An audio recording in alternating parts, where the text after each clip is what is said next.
Okay, I promise not all my intros will be like this. I just want to talk about a few things before starting. First of all, I want to say thank you to everyone who watched my first Inktober video, and those who keep tabs on my Inktober posts on my other platforms. I appreciate all your feedback and support, so thank you.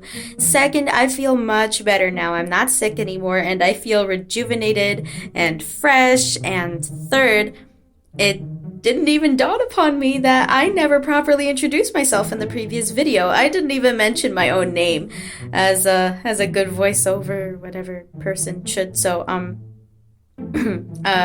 allow me to introduce myself. So hi, I'm Minub, not Minub or Minoob, just Minub. You know, kind of like the Pokemon. You know, Swinub. Yeah.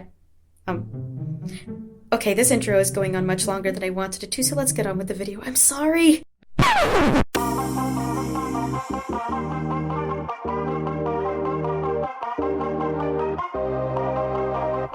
Alright, welcome to week 2 of my Digital Inktober challenge. This is an OC-centric challenge, and keep in mind I'm not using the official Inktober prompt list. All the prompts featured here are by CrimsonsCreations on DeviantArt, and her links are in the description, so check those out if you'd like. So we'll be starting off with day 8's prompt, which is sweet, and I actually took the opportunity to use this prompt as sort of a gateway into introducing a completely new character of mine. I haven't made any posts about her prior to this challenge, so this is the first time I've actually revealed her. It's the first time you'll be seeing her, and I'm very excited to share her with you. Her name is Raviva, and she is also a barista from my Barista and Busker concept, who works at the same coffee shop as my character Victor from the week 1 video, and her and Victor are best friends. So I chose her as a sort of muse for this prompt for obvious reasons. She's just a very sweet and loving character overall. Plus, she's holding a pan with little muffins to give out to customers, and the muffins being literally sweet can contribute to the prompt as well. So here's the final result.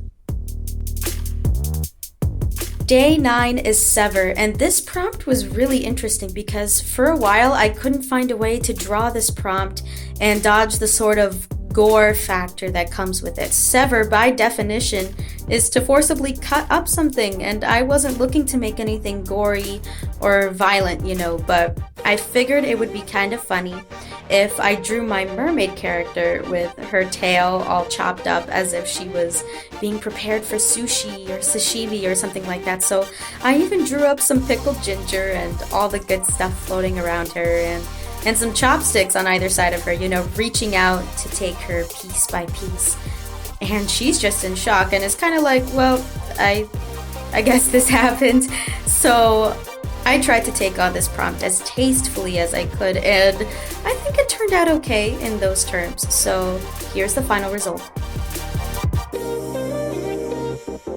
Day 10 is chains, and I really only had one scene in mind when it came to this prompt because the sort of symbolism of chains was already a pivotal theme within my angel and demon concept. So as mentioned in the week 1 video, Aniela and Desdemona, an angel and demon respectively, are forced to work with each other and defeat some sort of villain, and initially they hated it and hated the idea of working together because demons and angels just don't mix. It's in their nature to despise each other, but as time goes on, they gradually develop a relationship and become really fond of one another. So this is where the chains come in because they are still bound to heaven and hell respectively. And they realize they're still on opposing sides. They still have to fulfill their duties to heaven and hell, and they were never supposed to get attached to each other to begin with. They just had to complete their mission and be done with it. But now on top of everything else, they have to deal with the struggle of knowing that regardless of the bond they've made or what sides they're on, their respective head offices still have them in their clutches, and whether or not they can do anything about it, I can't tell you right now. But anyway, this is the final result. Day 11 is Bat, and this one was really fun because just recently I developed another character to contribute to the Angel and Demon story, so I'm currently writing out an outline on how I want this story to go, and I'm doing this for all my other concepts as well. And I'm at a point right now that introduces this little bat. When I was making the outline, I actually initially wanted to make an injured animal, like a crow or a raven, but I thought, let's make him a bat. So the way I imagine this is that Desdemona and Aniela find this injured baby bat, and initially Desdemona's like, okay, whatever, it'll be fine, just leave it alone. And Aniela just brushes that off and immediately tends to the little fella and just wants to take him home. And Aniela eventually gets her way and takes the little bat home and constantly dotes on him and nurses him back to health in between her assignments. And while Desdemona is sort of against the whole idea in the beginning and wants nothing to do with it, she eventually starts caring and doting on him too. So here's the final result. Day 12 is fragile, so I had to think long and hard about how I wanted to go about this prompt. So put it simply, I knew an element of my concept about the surfer girl and mermaid had to do with this little heart locket. So this locket belongs to the surfer girl, and it holds sentimental value to her, and she never takes it off. But what I thought up is that while she was surfing, she loses the locket and it gets washed away, and she's devastated. This was something extremely important to her. But little does she know that a certain mermaid just happens to find this locket deep in the ocean and is holding it like it's the most fragile, beautiful thing. And all she could think about is, where did this come from? Who does it belong to? So now this becomes the gateway to which the surfer and mermaid eventually meet. The surfer goes off looking for her necklace, and the mermaid goes off looking for the owner of the necklace. And here's the final result.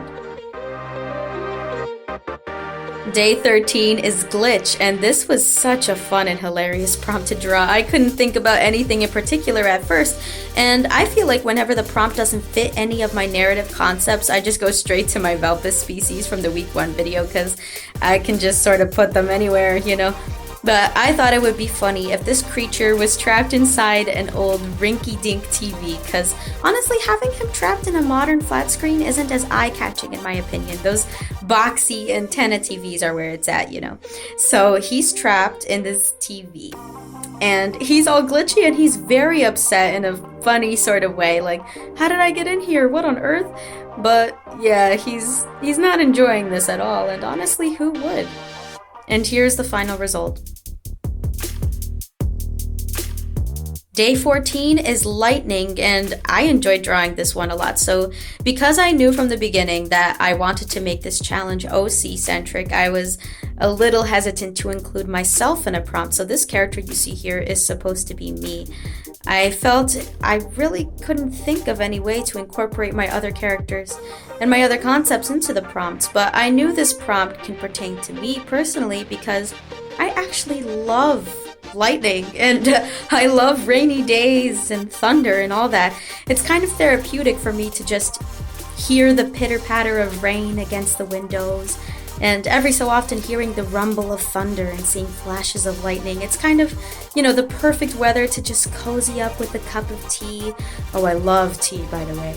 And read a good book, or in this case, get some schoolwork or personal work done on my laptop. And I know a lot of people don't like lightning, and some are very sensitive to the lights and sounds, to which I understand. So I wanted to embody a calmness and relaxed feeling that can come with lightning and thunder and rain. And here's the final result. And we're just about halfway there, you guys. This concludes week 2 of my Digital Inktober challenge. Thank you very much for watching, and a huge thank you to CrimsonsCreations on DeviantArt for letting me use her prompt list in the video. This set of prompts was a lot more challenging for me than the first, and I really enjoyed attempting to contribute to these prompts in the best way I possibly can. So if you're not into the official Inktober prompt list, please go check hers out. You'll find links to her prompt post and her DeviantArt page in the description below if you'd like to participate. It's never too late, you guys. And definitely check out her other content as well. She's got some really great works over on DA. Please feel free to like, comment, and subscribe. And if you're interested, all my links are in the description as well, including the week 1 video if you'd like to see more content. Thank you so much again, and I'll see you in week 3. Bye!